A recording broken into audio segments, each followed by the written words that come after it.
'Twas the night before Christmas, and all through the inn people were partying. My, what a din! When on the pub door there came such a hammering, a poor chap was standing there, stuttering and stammering. "My wife, she's in labour, have you got a bed?" But the innkeeper stood there, just shaking his head. "There's no room here, mate." "Is there somewhere instead?" "Perhaps if you're desperate, you could try the shed." Well, the party went on while they went round the back, and the innkeeper showed them this tiny old shack, with a pile of fresh hay and a cow at the back.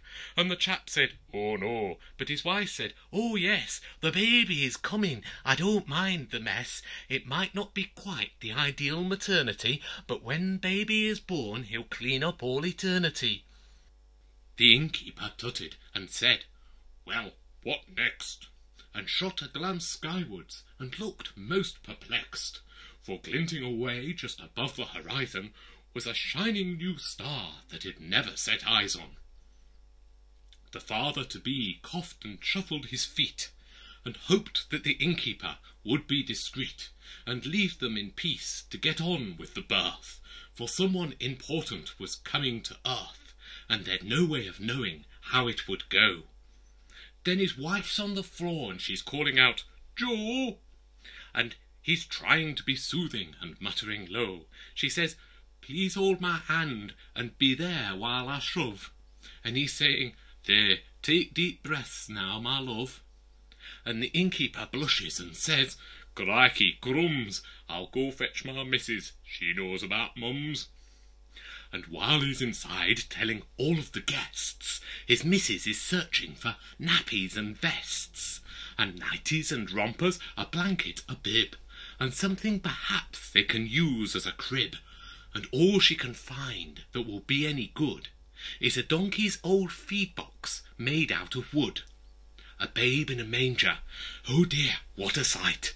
But it's the best she can do in the dead of the night. They settle the baby and tuck in his feet.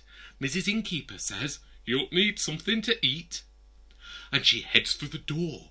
She's just turning around when all of a sudden there's this mighty sound. A choir of angels in song overhead. Mrs. Innkeeper bristles, she turns a bright red, and rushes outside, shakes her fists and her head. "Don't you noisy lot know we've put baby to bed? It's all right you singing about peace on earth, but this here young lady has just given birth." So the angels push off and fly over the hill to sing to some shepherds of God's great goodwill. How a baby's been born who's a gift to mankind. And if they go down to the town, they will find, in a stable, a cow stall, a mucky old shed, a tiny wee child in a feeding tray bed, who's the Lord of all lords and the King of all kings. And the shepherds look on as the angel choir sings, and wonder why they're being told all these things. For shepherds are not the most highly ranked folk. They don't count for much, they're a bit of a joke.